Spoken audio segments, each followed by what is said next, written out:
Welcome to the Becoming Aware podcast, where I, Genevieve Faulkner, share what I'm becoming aware of.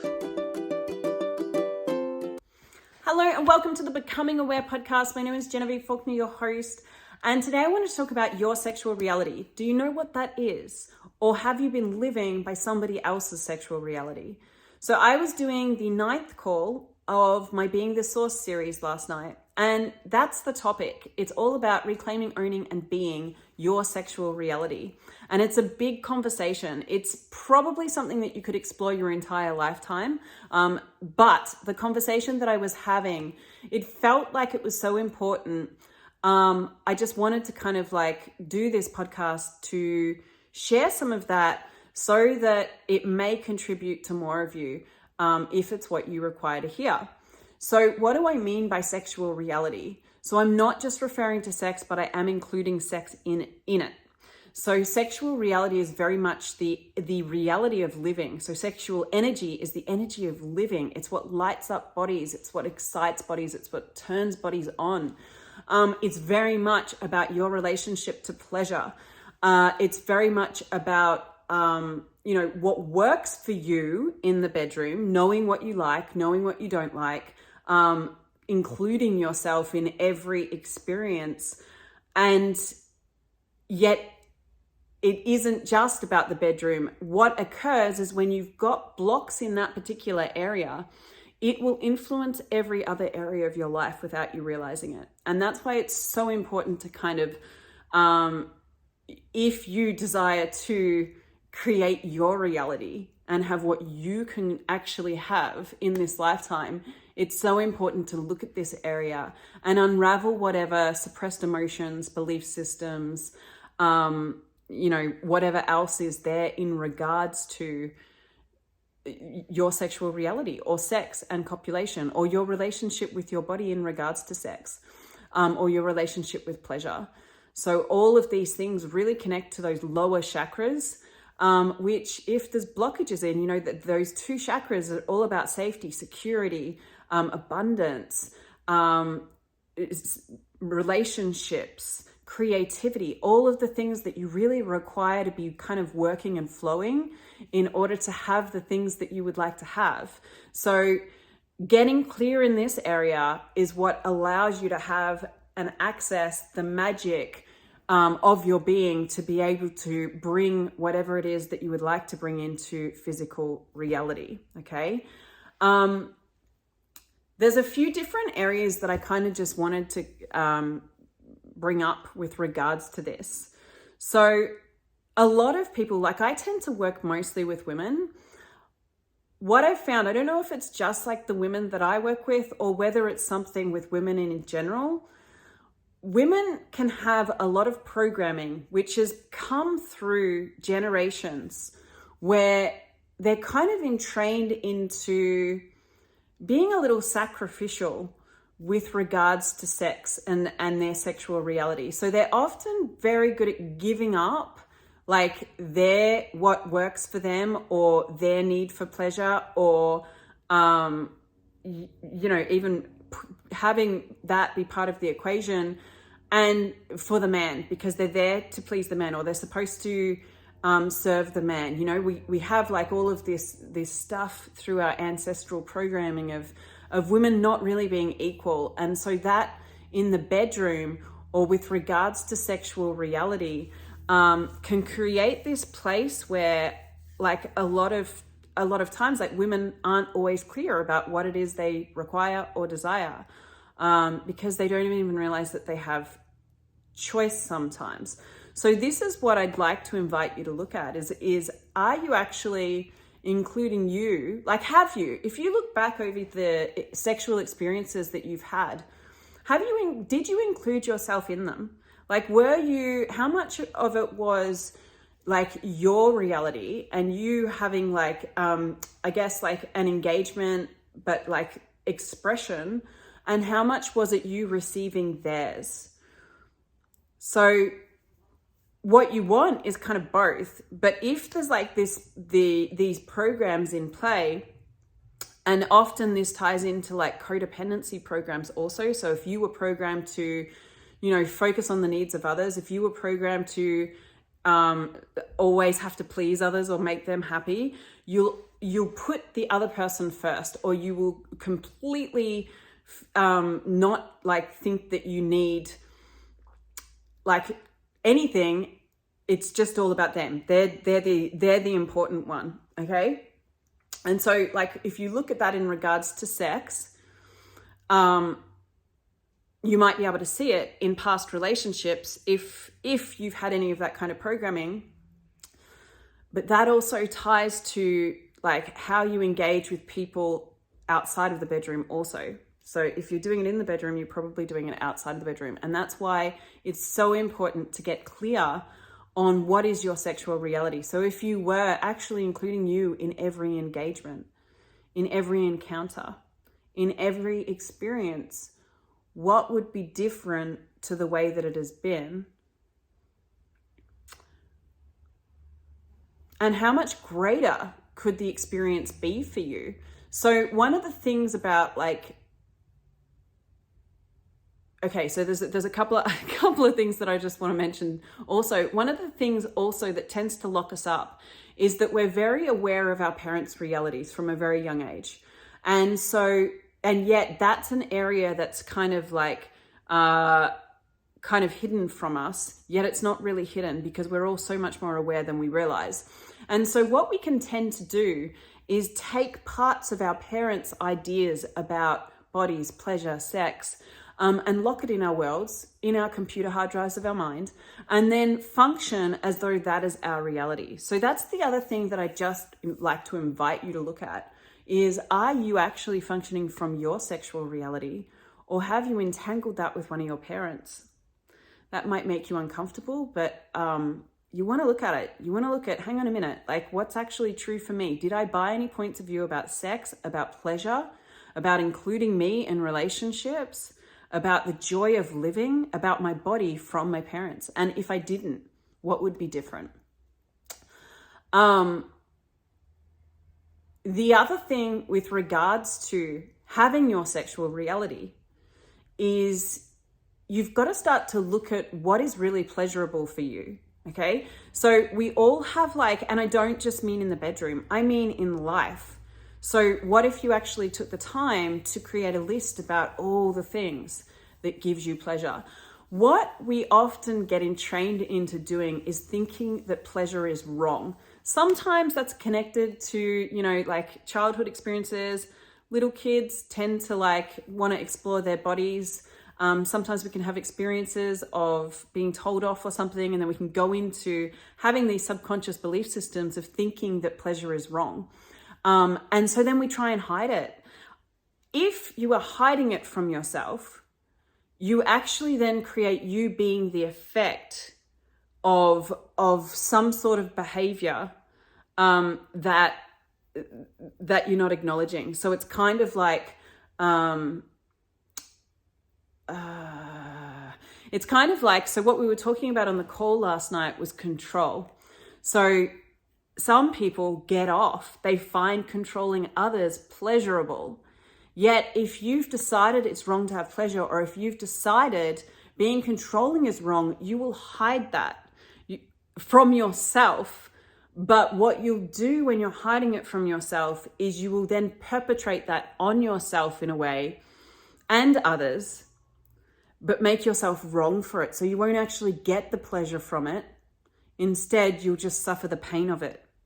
And so this is the thing that kind of unlocks you and allows you to have your sexual reality, is looking at the things of what have I hidden from myself in regards to pleasure? Like, what have I decided is wrong to get pleasure from? What do I really enjoy that I haven't acknowledged? And what ways am I turning the things that are pleasurable for me into pain? So if you didn't have to do that, how much more ease could you have? Like, if it wasn't wrong to control people, you can then channel that in a way that works for other people, as opposed to doing it in a way that is diminishing other people's lives, right? Because there's people out there that get off on being controlled, right? So it's like, if the more you kind of be willing to be really kind of vulnerable with yourself and aware of yourself, the more you will know like the more you can have allowance for everything that you are, and then you can have the ease of creating the reality that works for you in all areas, because you won't be trying to hide something that you've decided is wrong about you, right? Now, in order to have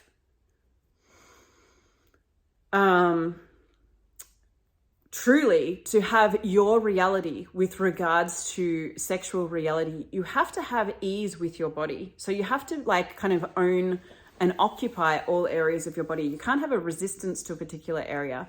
So one of the other things that we were talking about on the call last night was genitals. And what is, like if I ask you the question, what's your relationship like with your genitals? Like, are you like loving them, or are you receiving them, or are you in judgment of them? Have you decided that they are whatever, wrong, disgusting, whatever? And if you have, is that from something that has occurred in your lifetime? So sometimes what can occur is we can have like the genitals we store so much information in that area that we don't realize that we're storing a lot of the time. And some of that can be from childhood, where like there may have been different projections when someone was changing our nappy or something. And we didn't know how to process that information. So that just gets locked in our energetic field. But then we create this weird thing where we can't receive ourselves. Or it can be tied to other like sexual encounters where maybe, somebody looked at you a certain way and had a thought, and you didn't really want to be aware of what they were thinking, yet you were aware of what they were thinking, but you couldn't handle what they were thinking. So you didn't process it or allow it to move through you. And then that got locked in your world. And then you saw yourself through those eyes instead of through your own. So we're very complex creatures. But what I would like to invite you to is looking at what have you locked up in that area? Are you willing to receive that part of yourself? Something that I suggested on the call, and this is these are things that I've kind of had to explore myself through, wanting to get clear myself in creating my reality and clearing all of the blocks to being able to do that. One of the things that I suggested doing was, getting a mirror out and just seeing what comes up. Like, are you willing to look at yourself? Are there judgments there if you do that? What comes up? So it's an interesting thing. Like, for me, like I went through a few years ago a series of having some sessions with someone that did yoni mapping, which is a massage technique of the genitals to help clear any energy that is locked up in that area. And I did that as part of kind of the journey of reclaiming myself after becoming a mother. Because when you become a mother, things don't always go as planned. And there's often like all sorts of trauma that occurs. And so I know that for me and for other women that I've spoken to, what can happen when you've had anything like that, any kind of trauma in that area, or any trauma in relation to sex, any kind of abuse, anything like that, is you can create this kind of disconnect and this disassociation from that part of your body. You can go into, you can also kind of project, different judgments at that part of your body. Or if it is an abuse type scenario, you can blame that part of your body. Like, you can project so much there and lock so much there, and then go into avoidance of it. But when you're going into avoidance of it and not allowing yourself to actually be dominant in that area, it stops you having first of all, it stops you having the ability to have the pleasure that's possible in life, not just in sex, but in life. It will eliminate the ability to receive yourself, okay? Because it creates this place of needing to kind of hide something, right? When you're disassociating or disconnecting from a part of yourself, you're needing to hide, okay? Because you're not receiving of it. And it's so connected. Like, even though you might just think, oh no, but that's just that. No, that will be influencing other areas of your life. And so, like, I would highly recommend, if you haven't already, like reconnecting with that part of yourself and seeing what comes up. When you're not willing to actually occupy that area of your body and kind of claim that as yours, then someone or something else's energy will be dominant in that area. And that is the area that is like those lower chakras. So they are very much the physical world, or connected to the physical world. It's like the safety, the security, all of that. The foundation of reality. And so if you have disassociated and disconnected from that area of your body because you don't want to feel the pain, you don't want to experience the trauma, you want to pretend it didn't happen, whatever reason, what occurs is that you end up living whose ever energy is dominant in that area, instead of having the capacity to create the reality that you could have if you were willing to actually allow whatever needs to come up and transmute and transform. So, I hope this kind of contributes to those of you that are listening. If you need any assistance, you are more than welcome to book sessions with me. I do have the Being the Source class, which is an evergreen course, so you do get copies of what's already been talked about, but I won't be doing the new coaching group until probably next year. But yeah, like, it is something that you can start to explore for yourself. So how connected are you to your body? How connected are you to your genitals? How much are you aware of what actually works for you in the bedroom and outside of the bedroom? How much are you allowing yourself to function from the place of enjoying pleasure, and exploring that and heading in the direction of the things that expand your world, and expand that? And where are you not doing that and just functioning from survival? So anywhere you're functioning from survival, that's probably someone else's reality, or that's somewhere where you are locked up in some sort of trauma, some sort of belief system that needs to be transformed or transmuted or let go of, so that you can actually start to be the magical sexual being that you are on this planet with a body. Like, isn't that what we came here to be? Like actually ourselves, with bodies, and have the power of that, because you truly cannot get to the power of you and be what you can be unless you have that complete communion with your body, and all energies. But it's kind of like that sexual energy is so connected to the energy of living, and it's so connected to the receiving from everything and the earth. So I hope this contributes to you guys. If you have any questions, or if there's any comments, feel free to leave them below this video. Thank you so much for listening. Until next time.